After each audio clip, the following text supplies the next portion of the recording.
पहला क्वेश्चन है, विद्युत फ्लक्स किस प्रकार की राशि है? विद्युत फ्लक्स किस प्रकार की राशि है? इंग्लिश में इसको कहा जाएगा which type of quantity is electric flux. Which type of quantity is electric flux. तो इसका जो आंसर हो जाएगा वो हो जाएगा अदिश राशि, जिसको इंग्लिश में बोलेंगे स्केलर क्वांटिटी। यानी कि विद्युत फ्लक्स एक क्या है? अदिश राशि है, यानी स्केलर क्वांटिटी है। चलिए नेक्स्ट क्वेश्चन की ओर बढ़ते हैं। नेक्स्ट क्वेश्चन कह रहा है, विद्युत फ्लक्स का एसआई मात्रक क्या है? यानी कि what is the SI unit of electric flux. विद्युत फ्लक्स का एसआई मात्रक क्या है? तो विद्युत फ्लक्स का एसआई मात्रक हो जाएगा न्यूटन मीटर स्क्वायर पर कूलम। न्यूटन मीटर स्क्वायर पर कूलम, या फिर इसको वोल्ट मीटर भी बोलते हैं। ध्यान रखेंगे, काफ़ी इंपॉर्टेंट क्वेश्चन है ये। न्यूटन मीटर स्क्वायर पर कूलम, या फिर इसको वोल्ट मीटर भी कहा जाता है। किसका एसआई मात्रक है? विद्युत फ्लक्स का। तो काफ़ी इंपॉर्टेंट क्वेश्चन है, ध्यान रखेंगे इसको। चलिए नेक्स्ट क्वेश्चन की ओर बढ़ते हैं।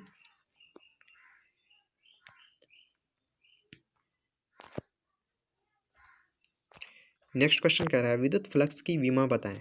यानी कि what is the dimension of electric flux. Dimension का हिंदी होता है विमा, यानी कि विद्युत फ्लक्स की विमा यह हो जाएगा ml3 T−3 A−। यानी कि विद्युत फ्लक्स की जो है विमा हो जाएगा ml3 T−3 A−, इसका विमा हो जाएगा। तो काफ़ी इंपॉर्टेंट क्वेश्चन है, ध्यान रखेंगे इसको। चलिए नेक्स्ट क्वेश्चन की ओर बढ़ते हैं। नेक्स्ट क्वेश्चन कर रहा है, ठोस कोण का एसआई मात्रक क्या होता है? ठोस कोण का एसआई मात्रक क्या होता है? यानी कि what is the SI unit of solid angle. Solid angle का जो है एसआई मात्रक हो जाता है वो हो जाता है स्टेरेडियन। काफ़ी इंपॉर्टेंट क्वेश्चन है ये। स्टेरेडियन ठोस कोण का एसआई मात्रक होता है, यानी कि सॉलिड एंगल का एसआई मात्रक होता है। चलिए नेक्स्ट क्वेश्चन की ओर बढ़ते हैं। नेक्स्ट क्वेश्चन जो कि अब तक का मोस्ट विविय क्वेश्चन है, वह है किसी वस्तु के ठोस कोण का कुल मान कितना होता है? यानी कि what is the total value of solid angle of any object. यानी किसी भी ऑब्जेक्ट का, किसी भी वस्तु का ठोस कोण का कुल मान जो होता है वो होता है 4π स्टेरेडियन। स्टेरेडियन जो कि ठोस कोण का यूनिट होता है, और टोटल वैल्यू जो होता है वो होता है 4π स्टेरेडियन, इसका कुल मान हो जाता है। तो काफ़ी इंपॉर्टेंट क्वेश्चन है, इसको आप ज़रूर ध्यान रखेंगे। चलिए नेक्स्ट क्वेश्चन की ओर बढ़ते हैं। नेक्स्ट क्वेश्चन कह रहा है, ठोस कोण का विमा क्या होता है? यानी कि what is the dimension of solid angle. Solid angle का कोई भी डायमेंशन नहीं होता है, यानी कि नो डायमेंशन। सॉलिड एंगल का कोई भी डायमेंशन नहीं होता है, और जिसका कोई भी डायमेंशन नहीं होता उसको हम लोग इस रूप में डिनोट करते हैं m0 l0 t0। यानी कि m पे पावर 0, l पे पावर 0, t पे पावर 0, इसको कहा जाता है m0 l0 t0। चलिए नेक्स्ट क्वेश्चन की ओर बढ़ते हैं। नेक्स्ट क्वेश्चन भी काफ़ी इंपॉर्टेंट होने वाला है। नेक्स्ट क्वेश्चन करा है, किसी आवेशित गोले के अंदर प्रत्येक बिंदु पर विद्युत तीव्रता का मान कितना होता है? यानी what is the value of electrical intensity in every point of a charged sphere. यानी चार्ज्ड स्फीयर यानी कि आवेशित गोले के अंदर प्रत्येक बिंदु पर विद्युत तीव्रता का, इलेक्ट्रिकल इंटेंसिटी का मान 0 होता है, यानी कि 0 होता है। तो काफ़ी इंपॉर्टेंट क्वेश्चन है ये। जो विद्युत आवेशित गोले के प्रत्येक बिंदु पर विद्युत तीव्रता का जो मान होता है वो होता है 0। चलिए नेक्स्ट क्वेश्चन की ओर बढ़ते हैं। नेक्स्ट क्वेश्चन भी काफ़ी इंपॉर्टेंट क्वेश्चन है। नेक्स्ट क्वेश्चन कह रहा है, केबल तार किस पर आधारित होता है? In which principle the cable wire based on. Cable wire किस प्रिंसिपल पर आधारित होता है? तो ये होता है स्थिर विद्युत परिरक्षण पर, जिसको इंग्लिश में बोला जाता है इलेक्ट्रोस्टैटिक शील्डिंग। इलेक्ट्रोस्टैटिक शील्डिंग पर ही आधारित होता है केबल वायर, यानी कि केबल तार। चलिए नेक्स्ट क्वेश्चन की ओर बढ़ते हैं। नेक्स्ट क्वेश्चन कर रहा है, सदिश क्षेत्रफल का एसआई मात्रक बताएं। यानी कि what is the SI unit of area vector. Area vector यानी कि सदिश क्षेत्रफल का एसआई मात्रक होता है मीटर स्क्वायर। मीटर स्क्वायर हो जाता है एरिया वेक्टर का एसआई मात्रक। चलिए नेक्स्ट क्वेश्चन की ओर बढ़ते हैं। नेक्स्ट क्वेश्चन कर रहा है, सदिश क्षेत्रफल का विमा बताएं। यानी कि what is the dimension of area vector. तो एरिया वेक्टर का विमा जो हो जाएगा वो हो जाएगा m0 l² t0। m0 l² t0। जैसा कि आप देख पा रहे होंगे, आवेश की सबसे बड़ी इकाई क्या होती है?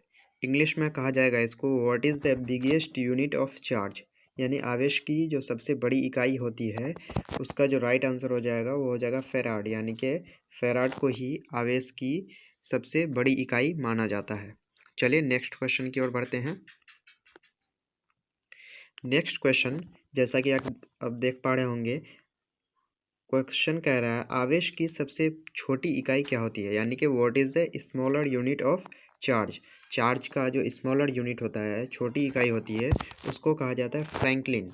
फ्रैंकलिन या इसको ESU भी कहा जाता है, इलेक्ट्रोस्टैटिक यूनिट या स्टेट कूलम भी कहा जाता है। तो ध्यान रखेंगे इसका 3 नाम है, फ्रैंकलिन भी है, ESU भी है और स्टेट कूलम भी है। तो आवेश की सबसे छोटी इकाई को क्या कहा जाता है, फ्रैंकलिन कहा जाता है। तो काफ़ी इंपॉर्टेंट क्वेश्चन है ये, आप ज़रूर ध्यान रखेंगे इसको। चलिए नेक्स्ट क्वेश्चन की ओर बढ़ते हैं। नेक्स्ट क्वेश्चन कह रहा है एक एम्पियर घंटा में कितने कूलम होते हैं। How many coulomb in 1 ampere hour. How many coulomb in 1 ampere hour, यानी 1 एम्पियर घंटा में कितने कूलम होते हैं। तो ध्यान रखेंगे 3600 कूलम 1 एम्पियर घंटा में होते हैं, यानी कि 1 एम्पियर आवर में 3600 कूलम होते हैं। तो काफ़ी इंपॉर्टेंट क्वेश्चन है, इसमें सभी क्वेश्चंस काफ़ी इंपॉर्टेंट है, तो इसको आप ज़रूर ध्यान से इसको देखेंगे। चलिए नेक्स्ट क्वेश्चन की ओर बढ़ते हैं। नेक्स्ट क्वेश्चन इससे पहले भी हम लोग डिस्कस कर चुके हैं इस पर। एक फैराडे में कितने कूलम होते हैं, यानी कि how many coulomb in a farad. एक फैराड में कितने कूलम होते हैं। तो इससे पहले भी हम लोगों ने इसको कवर किया था, 96,500, यानी कि 96,500 कूलम होते हैं एक फैराड में, क्योंकि फैराड चार्ज की सबसे बड़ी इकाई है। चलिए नेक्स्ट क्वेश्चन की ओर बढ़ते हैं। तो ये क्वेश्चन काफ़ी इंपॉर्टेंट है, ज़रूर ध्यान रखिएगा। चलिए नेक्स्ट क्वेश्चन की ओर बढ़ते हैं। नेक्स्ट क्वेश्चन, जैसा कि अभी हम लोगों ने डिस्कस किया, फ्रैंकलिन का दूसरा नाम क्या है। What is the another name of Franklin. तो फ्रैंकलिन, जैसा कि हम लोगों ने अभी देखा, जो फ्रैंकलिन चार्ज की सबसे छोटी इकाई है, तो इसका दूसरा नाम है ESU, यानी कि इलेक्ट्रोस्टैटिक यूनिट या स्टेट कूलम। तो दोस्तों, अगर आप अभी तक हमारे चैनल बोर्ड टेस्ट को सब्सक्राइब नहीं किए हैं तो ज़रूर सब्सक्राइब कर लीजिएगा। चलिए नेक्स्ट क्वेश्चन की ओर बढ़ते हैं। नेक्स्ट क्वेश्चन, जैसा कि आप देख पा रहे होंगे, 1 किलोग्राम इलेक्ट्रॉन पर कितना आवेश होता है। How many charge in a kilogram of electron, यानी कि 1 किलोग्राम इलेक्ट्रॉन पर कितना आवेश होता है। तो ध्यान रखेंगे 1.76 मल्टीप्लाई 10⁻11 कूलम, यानी कि 1.76 गुना 10⁻11 कूलम होता है 1 किलोग्राम इलेक्ट्रॉन पर चार्ज। चलिए नेक्स्ट क्वेश्चन की ओर बढ़ते हैं।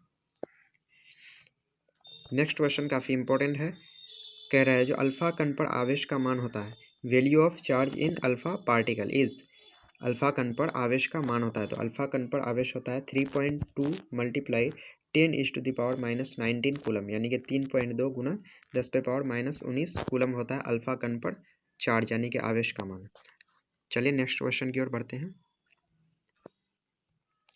नेक्स्ट क्वेश्चन है बीटा कण पर आवेश का मान होता है, value of charge in beta particle is. तो बीटा कण पर जो आवेश का मान होता है वो हो जाता है -1.6 मल्टीप्लाई 10⁻⁻19 कूलम, यानी कि एक इलेक्ट्रॉन पर जितना चार्ज होता है उसी उतना ही होता है बीटा कण पर।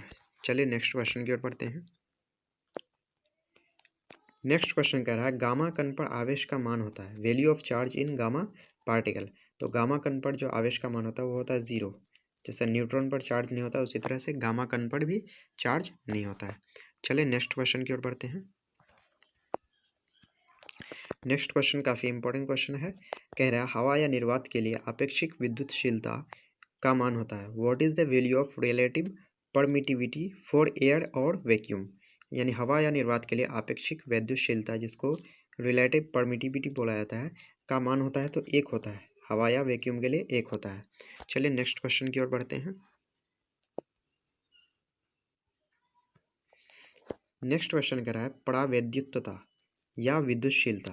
परावैद्युतता या विद्युतशीलता का SI मात्रक क्या होता है, what is the SI unit of permittivity. तो परमिटिविटी का जो SI यूनिट होता है वो हो जाता है कूलम स्क्वायर पर न्यूटन पर मीटर स्क्वायर। कूलम स्क्वायर पर न्यूटन पर मीटर स्क्वायर। तो काफ़ी इंपॉर्टेंट क्वेश्चन है, ज़रूर ध्यान रखिएगा इसको। चलिए नेक्स्ट क्वेश्चन की ओर पढ़ते हैं। नेक्स्ट क्वेश्चन कर रहा है कूलम बल है, यानी कि कूलम फोर्स इज। तो कूलम किसका यूनिट है, तो चार्ज का यूनिट है कूलम। तो कूलम बल क्या है, तो एक केंद्रीय बल है और विद्युत बल है। ध्यान रखेंगे central force and electric force. Coulomb बल कैसा है, तो सेंट्रल फोर्स है और इलेक्ट्रिक फोर्स है, यानी कि केंद्रीय बल है और विद्युत बल है। तो काफ़ी इंपॉर्टेंट क्वेश्चन है।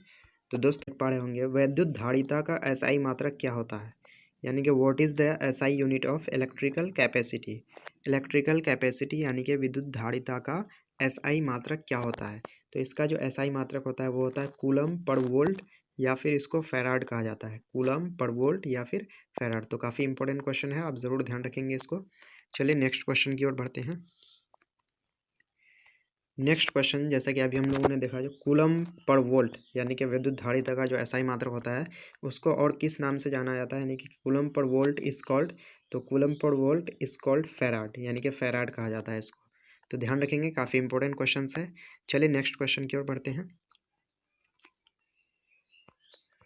नेक्स्ट क्वेश्चन काफ़ी इंपॉर्टेंट क्वेश्चन है, कह रहा है विद्युत धारिता का विमीय सूत्र क्या होता है, यानी कि what is the dimensional formula of electrical capacity. Electrical capacity का डायमेंशनल फार्मूला यानी कि विमीय सूत्र क्या होता है। तो इसका जो डायमेंशनल फार्मूला होता है M inverse L inverse two T पे पावर 4 ए पे पावर 2, यानी कि एम पे पावर -1 एल पे पावर -2 टी पे पावर 4 और ए पे पावर 2, ये होता है इसका डायमेंशनल फार्मूला यानी कि इलेक्ट्रिकल कैपेसिटी का। तो काफ़ी इंपॉर्टेंट क्वेश्चन है, ये आपको बोर्ड में पूछा जा सकता है। चलिए नेक्स्ट क्वेश्चन की ओर बढ़ते हैं। नेक्स्ट क्वेश्चन कह रहा है विद्युत धारिता कैसी राशि है, which type of quantity is electrical capacity. Electrical capacity जो है वो किस तरह की राशि है, किस प्रकार की राशि है। तो इलेक्ट्रिकल कैपेसिटी एक अदिश राशि यानी कि स्केलर क्वांटिटी है, ध्यान रखेंगे। इलेक्ट्रिकल कैपेसिटी एक स्केलर क्वांटिटी है। चलिए नेक्स्ट क्वेश्चन की ओर बढ़ते हैं। नेक्स्ट क्वेश्चन, जैसा कि आप देख पा रहे हैं, संधारित्र में कितने धातु प्लेट होते हैं, यानी कि how many metal plates in capacitor और कंडेंसर। यानी संधारित्र को इंग्लिश में कैपेसिटर बोला जाता है या फिर इसी को कंडेंसर बोला जाता है। तो कैपेसिटर या कंडेंसर में कितने मेटल प्लेट्स लगे होते हैं, यानी कि कितने धातु प्लेट लगे होते हैं। तो ध्यान रखेंगे 2 धातु प्लेट होते हैं इसमें लगे हुए। तो ये हम लोग सब्जेक्टिव क्वेश्चंस में डिस्कस करेंगे जो कौन कौन होते हैं। चलिए नेक्स्ट क्वेश्चन की ओर बढ़ते हैं। तो ये क्वेश्चन काफ़ी इंपॉर्टेंट है। चलिए अगला क्वेश्चन की ओर बढ़ते हैं। अगला क्वेश्चन कह रहा है संधारित्र कितने प्रकार के होते हैं, how many types of condenser या फिर capacitor. How many types of condenser या कैपेसिटर, यानी संधारित्र कितने तरह के होते हैं। तो ध्यान रखेंगे 3 तरह के होते हैं, इसको हम लोग डिस्कस करेंगे सब्जेक्टिव क्वेश्चंस में कौन कौन होते हैं। तो ध्यान रखेंगे इसको, संधारित्र 3 तरह के होते हैं, 3 प्रकार के होते हैं। चले अगला क्वेश्चन की ओर बढ़ते हैं। अगला क्वेश्चन कह रहा है संधारित्र का समूहन कितने प्रकार से किया जाता है। इंग्लिश में इसको बोलेंगे तो how many types of grouping of capacitor या कंडेंसर, यानी कि ग्रुपिंग ऑफ कैपेसिटर या कंडेंसर कितने प्रकार के होते हैं। तो ध्यान रखेंगे ये भी 3 प्रकार के होते हैं। ठीक है दोस्तों, तो संधारित्र का समूहन जो होता है वो 3 तरह के होते हैं। चलिए नेक्स्ट क्वेश्चन की ओर बढ़ते हैं।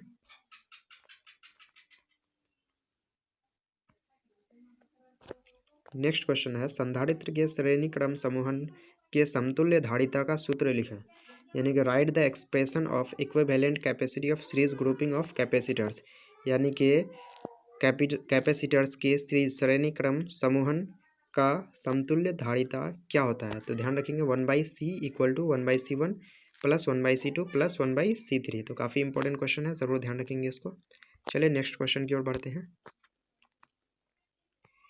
नेक्स्ट क्वेश्चन कर रहा है संधारित्र के समांतर क्रम समूहन के समतुल्य धारिता का व्यंजक लिखें, राइट द एक्सप्रेशन। व्यंजक यानी कि फॉर्मूला ही हुआ, right the expression of equivalent capacity of parallel grouping of capacitor, यानी कि संधारित्र के समांतर क्रम समूहन की समतुल्य धारिता का एक्सप्रेशन लिखें यानी व्यंजक लिखें। तो इसका जो होता है C equal to C1 plus C2 plus C3। काफ़ी इंपॉर्टेंट क्वेश्चन है, C1 plus C2 plus C3। चलिए नेक्स्ट क्वेश्चन की ओर बढ़ते हैं। नेक्स्ट क्वेश्चन करा संधारित्र की ऊर्जा का सूत्र लिखें। संधारित्र की ऊर्जा का सूत्र लिखें, right the formula of energy of capacitor और कंडेंसर। तो होता है half multiply CV square, half multiply CV square होता है कैपेसिटर या कंडेंसर की एनर्जी का फॉर्मूला। तो काफ़ी इंपॉर्टेंट क्वेश्चन है। चलिए नेक्स्ट क्वेश्चन की ओर बढ़ते हैं। नेक्स्ट क्वेश्चन काफ़ी इंपॉर्टेंट है, जो वॉन डी ग्राफ कौन थे। तो वॉन डी यानी who was Van de Graaff. तो वॉन डी ग्राफ एक साइंटिस्ट थे यानी कि वैज्ञानिक थे। चलिए नेक्स्ट क्वेश्चन की ओर बढ़ते हैं।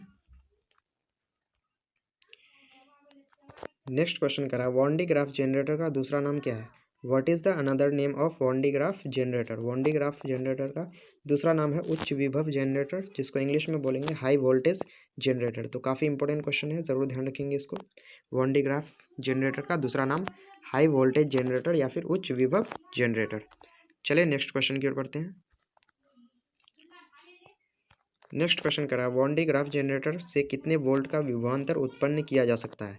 How many volt potential difference can produce by Van de Graaff generator? Van de Graaff generator से कितने विभवांतर का कितने वोल्ट का विभवांतर उत्पन्न किया जा सकता है? तो 10 लाख वोल्ट, यानी कि 10⁻6 वोल्ट। काफ़ी इंपॉर्टेंट क्वेश्चन है, ज़रूर ध्यान रखेंगे इसको। चलिए नेक्स्ट क्वेश्चन की ओर बढ़ते हैं। नेक्स्ट क्वेश्चन करा, वॉन डी ग्राफ जनरेटर का उपयोग कहाँ होता है? तो काफ़ी इंपॉर्टेंट क्वेश्चन है। वॉन डी ग्राफ जनरेटर का यानी where is the use of Van de Graaff generator? तो वॉन डी ग्राफ जनरेटर का यूज़ होता है नाभिकीय विखंडन अभिक्रिया में, यानी कि न्यूक्लियर फिजन रिएक्शन में। न्यूक्लियर फिजन रिएक्शन में नाभिकीय विखंडन अभिक्रिया में वॉन डी ग्राफ जनरेटर का यूज़ होता है, उपयोग होता है। तो दोस्तों यहाँ कह रहा है विद्युत धारा का SI मात्रक क्या होता है, यानी कि इंग्लिश में बोला है तो what is the SI unit of electric current? Electric current यानी विद्युत धारा का SI मात्रक क्या होता है? तो इसका जो राइट आंसर हो जाएगा कूलम पर सेकेंड, और इसी को एम्पियर के नाम से जाना जाता है। एम्पियर जो एक साइंटिस्ट थे, उसी के नाम पर इसको एम्पियर कहा जाता है, यानी कि विद्युत धारा का SI मात्रक कूलम पर सेकेंड अगर ऑप्शन में है तो कूलम पर सेकेंड या फिर एम्पियर। ठीक है दोस्तों, तो एम्पियर को कैपिटल A से डिनोट करते हैं, ध्यान रखेंगे। चलिए नेक्स्ट क्वेश्चन की ओर बढ़ते हैं। नेक्स्ट क्वेश्चन कह रहा है कूलम पर सेकेंड को क्या कहा जाता है? यानी coulomb per second is called, तो कूलम पर सेकेंड को एम्पियर कहा जाता है, जैसा कि हम लोगों ने अभी डिस्कस किया। जो एम्पियर को ही कूलम पर सेकेंड या कूलम पर सेकेंड को ही एम्पियर कहा जाता है। चलिए नेक्स्ट क्वेश्चन की ओर बढ़ते हैं। नेक्स्ट क्वेश्चन कह रहा है विद्युत धारा का विमीय सूत्र क्या होता है? What is the dimensional formula of electric current? विद्युत धारा का यानी इलेक्ट्रिक करंट का डायमेंशनल फार्मूला, विमीय सूत्र क्या होता है? तो ध्यान रखेंगे इसका डायमेंशनल फार्मूला जो होता है वो होता है ए या फिर आई। तो इसको इस तरह से भी लिखते हैं M naught L naught T naught A या M naught L naught T naught I. तो ध्यान रखेंगे, काफ़ी इंपॉर्टेंट क्वेश्चन है। चलिए नेक्स्ट क्वेश्चन की ओर बढ़ते हैं। नेक्स्ट क्वेश्चन काफ़ी इंपॉर्टेंट है। इसमें कह रहा है विद्युत धारा कैसी राशि है? Which type of quantity is electric current? Which type of quantity is electric current? तो विद्युत धारा जो है एक अदिश राशि है। काफ़ी इंपॉर्टेंट क्वेश्चन है, ध्यान रखेंगे। विद्युत धारा कैसी राशि है? तो एक अदिश राशि है। चलिए नेक्स्ट क्वेश्चन की ओर बढ़ते हैं। नेक्स्ट क्वेश्चन कह रहा है विभवांतर का SI मात्रक बताएं, यानी कि right the SI unit of potential difference. Potential difference जिसको हिंदी में विभवांतर बोलते हैं, उसका SI मात्रक होता है जूल पर कूलम। जूल पर कूलम या फिर इसी को वोल्ट भी कहा जाता है, यानी कि जूल पर कूलम को ही वोल्ट कहा जाता है। तो इसका SI यूनिट दोनों होता है, जूल पर कूलम भी और वोल्ट भी। चलिए नेक्स्ट क्वेश्चन की ओर बढ़ते हैं, तो काफ़ी इंपॉर्टेंट क्वेश्चन है ये। अगला क्वेश्चन कह रहा है विभवांतर का विमीय सूत्र बताएं। Write the dimensional formula of potential difference. Potential difference का डायमेंशनल फार्मूला यानी कि विमीय सूत्र बताएं। तो इसका जो विमीय सूत्र होता है ml² T−3 A इनवर्स, यानी कि m l पे पावर 2 t पे पावर -3 और a पे पावर -1। तो काफ़ी इंपॉर्टेंट क्वेश्चन है, ध्यान रखेंगे इसको। जो विभवांतर का विमीय सूत्र होता है ml² T−3 A इनवर्स। चलिए नेक्स्ट क्वेश्चन की ओर बढ़ते हैं।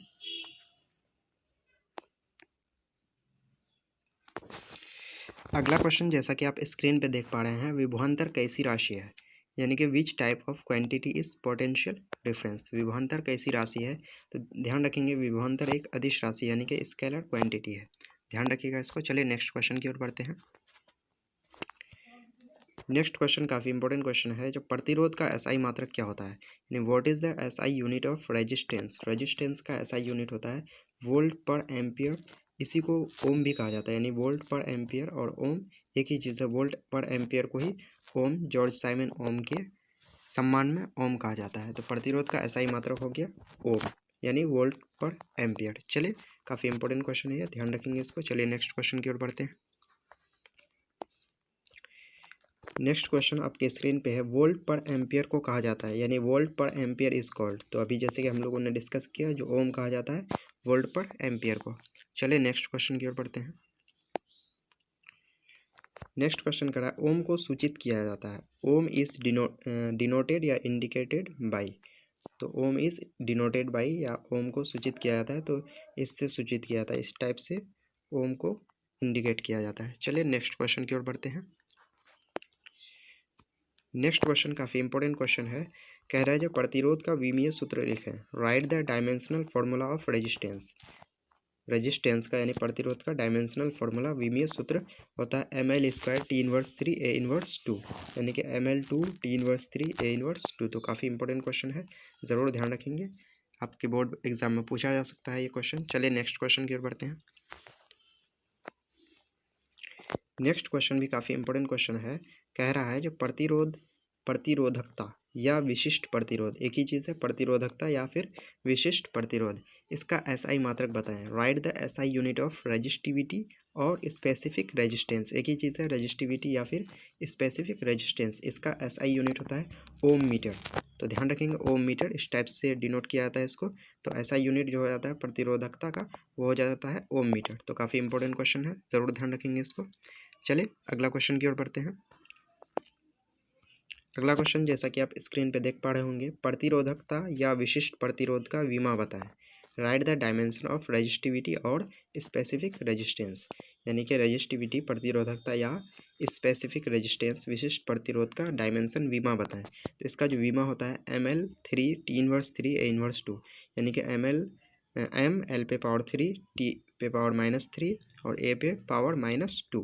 तो यही हो जाता है इसका रेजिस्टेंस, स्पेसिफिक रेजिस्टेंस या रेजिस्टिविटी का विमा हो जाता है। तो काफ़ी इंपॉर्टेंट क्वेश्चन है, ज़रूर ध्यान रखेंगे इसको। चलिए नेक्स्ट क्वेश्चन की ओर बढ़ते हैं। नेक्स्ट क्वेश्चन आपके स्क्रीन पे विशिष्ट चालकता यानी कि स्पेसिफिक कंडक्टिविटी का एसआई मात्रक क्या होता है। What is the SI unit of specific conductivity, इसको हिंदी में बोलते हैं विशिष्ट चालकता। तो इसका जो एसआई मात्रक होता है, क्योंकि स्पेसिफिक कंडक्टिविटी रेजिस्टिविटी या फिर स्पेसिफिक रेजिस्टेंस का जस्ट अपोजिट होता है, तो इसलिए इसका हो जाता है पर ओम पर मीटर।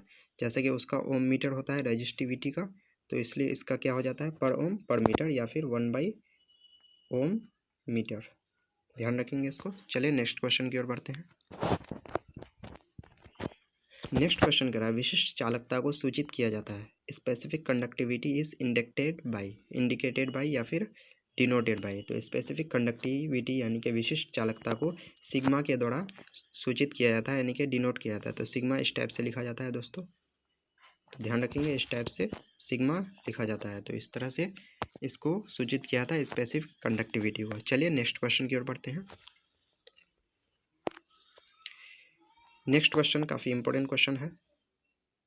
कह रहा है विशिष्ट चालकता का विमीय सूत्र बताएं। Write the dimensional formula of specific conductivity, यानी स्पेसिफिक कंडक्टिविटी विशिष्ट चालकता का डायमेंशनल फॉर्मूला क्या होता है। तो इसका डायमेंशनल फॉर्मूला होता है m−L−3 t पे पावर 3 a², यानी m पे पावर -1 l पे पावर -3 t पे पावर 3 और a पे पावर 2। यही हो जाता है इसका डायमेंशनल फॉर्मूला। तो काफ़ी इंपॉर्टेंट क्वेश्चन है, क्योंकि डायमेंशनल फार्मूला से आपको क्वेश्चन पूछा जाता है आपके बोर्ड एग्जाम में। चालकता का एसआई मात्रक बताएं।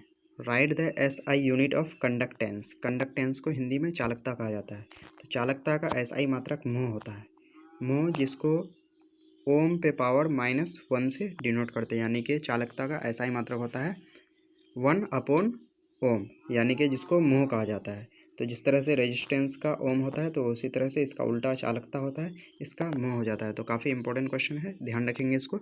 चलिए अगला सवाल की ओर, अगला क्वेश्चन की ओर बढ़ते हैं। अगला क्वेश्चन कह रहा है चालकता का विमीय सूत्र बताएं। Write the dimensional formula of conductance. तो कंडक्टेंस का डायमेंशनल फार्मूला हो जाता है m−L−2 t पे पावर 3 a पे पावर 2, यानी कि m पे पावर -1 l पे पावर -2 t पे पावर 3 और a पे पावर 2। ये हो जाता है चालकता का विमीय सूत्र, यानी कि डायमेंशनल फार्मूला। तो काफ़ी इंपॉर्टेंट क्वेश्चन है, ज़रूर ध्यान रखेंगे इसको। चलिए नेक्स्ट क्वेश्चन की ओर बढ़ते हैं। अगला क्वेश्चन है चालकता को सूचित किया जाता है, यानी कंडक्टेंस इज डिनोटेड बाय। तो डिनोटेड बाय ये के से सूचित किया जाता है या फिर जी से। तो ध्यान रखेंगे कैपिटल के से या फिर जी से। चलिए नेक्स्ट क्वेश्चन की ओर बढ़ते हैं। नेक्स्ट क्वेश्चन काफ़ी इंपॉर्टेंट क्वेश्चन है। इसमें कह रहा है जब किसी चालक पदार्थ को गर्म किया जाता है तो उसका प्रतिरोध, when a conductor is heated then its resistance. जब किसी चालक पदार्थ को गर्म किया जाता है, हीट किया जाता है, तो उसका रेजिस्टेंस पर क्या असर पड़ता है, यानी कि प्रतिरोध पर क्या असर पड़ता है। तो प्रतिरोध बढ़ जाता है, ध्यान रखेंगे प्रतिरोध क्या हो जाता है, बढ़ जाता है, यानी कि इंक्रीजेस। चलिए नेक्स्ट क्वेश्चन की ओर बढ़ते हैं। नेक्स्ट क्वेश्चन कर रहा है प्रतिरोध ताप गुणांक का एसआई मात्रक बताएं। Write the SI unit of thermal coefficient of resistance. इसको हिंदी में प्रतिरोध ताप गुणांक बोलते हैं। इसका एसआई मात्रक हो जाता है 1/केल्विन, यानी कि 1/केल्विन, जिसको के इन्वर्स भी कहा जाता है। तो ध्यान रखेंगे 1/केल्विन को ही के इन्वर्स कहा जाता है। चलिए नेक्स्ट क्वेश्चन की ओर बढ़ते हैं। नेक्स्ट क्वेश्चन जैसे कि आप देख पा रहे हैं, प्रतिरोध ताप गुणांक की विमा बताएं। Write the dimension of thermal coefficient of resistance. तो इसका जो विमा होता है वो सिर्फ के इन्वर्स होता है। ध्यान रखेंगे के इन्वर्स होता है, और आगे हम लोग इसको जोड़ सकते हैं M0 L0 T0। के इन्वर्स इसका विमा हो जाता है। चलिए नेक्स्ट क्वेश्चन की ओर बढ़ते हैं। नेक्स्ट क्वेश्चन काफ़ी इंपॉर्टेंट क्वेश्चन है। इसमें कह रहा है ओम के नियम का पालन डैश नहीं करता है। Dash don't follow Ohm's rule. Ohm's rule का पालन नहीं करता है। कौन नहीं करता है? अर्धचालक और मिश्र धातु, यानी कि सेमीकंडक्टर और एलओएस जो है ये ओम के नियम का पालन नहीं करता है। तो काफ़ी इंपॉर्टेंट क्वेश्चन है, ध्यान रखेंगे। चलिए नेक्स्ट क्वेश्चन की ओर बढ़ते हैं। नेक्स्ट क्वेश्चन, प्रतिरोधों का समूहन कितने प्रकार से किया जाता है। How many types of grouping of resistance. तो ग्रुपिंग ऑफ रेजिस्टेंस 3 तरह के होते हैं, ध्यान रखेंगे। चलिए अगला क्वेश्चन की ओर बढ़ते हैं। अगला क्वेश्चन काफ़ी इंपॉर्टेंट क्वेश्चन है। इसमें कह रहा है सेल में कितने ध्रुव होते हैं। सेल में कितने ध्रुव होते हैं। How many poles in a cell. एक सेल में तो 2 ध्रुव होते हैं, एक पॉजिटिव और एक नेगेटिव। चलिए नेक्स्ट क्वेश्चन की ओर बढ़ते हैं। नेक्स्ट क्वेश्चन भी काफ़ी इंपॉर्टेंट क्वेश्चन है। कह रहा है सेलों के समूह को कहा जाता है group of cells is called. तो ग्रुप ऑफ सेल्स इसको बैटरी कहा जाता है। तो ध्यान रखेंगे सेलों के समूह को बैटरी कहा जाता है। चलिए नेक्स्ट क्वेश्चन की ओर बढ़ते हैं। नेक्स्ट क्वेश्चन कह रहा है सेलों का समूहन कितने प्रकार का होता है। How many types of grouping of cells. तो सेलों का समूहन भी 3 तरह के होते हैं, ध्यान रखेंगे। सेलों का, प्रतिरोधों का और कैपेसिटर्स यानी कि संधारित्र का समूहन 3 प्रकार से होते हैं। चलिए अगला क्वेश्चन की ओर बढ़ते हैं। अगला क्वेश्चन काफ़ी इंपॉर्टेंट क्वेश्चन है। इसमें कह रहा है धारा घनत्व का एसआई मात्रक क्या होता है। What is the SI unit of current density. Current density यानी कि धारा घनत्व, इसका एसआई मात्रक हो जाता है ampere per metre square. Ampere per metre square, जिसको A/m² से डिनोट किया जाता है। तो ध्यान रखेंगे एम्पियर पर मीटर स्क्वायर धारा घनत्व यानी कि करंट डेंसिटी का एसआई मात्रक होता है। चलिए नेक्स्ट क्वेश्चन की ओर बढ़ते हैं। नेक्स्ट क्वेश्चन है धारा घनत्व का विमीय सूत्र बताएं। Write the dimensional formula of current density. तो इसका होता है M0 L inverse two T0 A। M0 L inverse two T0 A, या फिर इसको सिर्फ लिखा जा सकता है L इन्वर्स टू A। इसको इस तरह से भी लिखा जा सकता है, तो ध्यान रखेंगे। चलिए नेक्स्ट क्वेश्चन की ओर बढ़ते हैं। नेक्स्ट क्वेश्चन जैसा कि आप देख पा रहे हैं धारा घनत्व यानी कि करंट डेंसिटी कैसी राशि है। Which type of quantity is current density. तो करंट डेंसिटी एक सदिश राशि यानी कि वेक्टर क्वांटिटी है। काफ़ी इंपॉर्टेंट क्वेश्चन है, आप इसको ज़रूर ध्यान रखेंगे।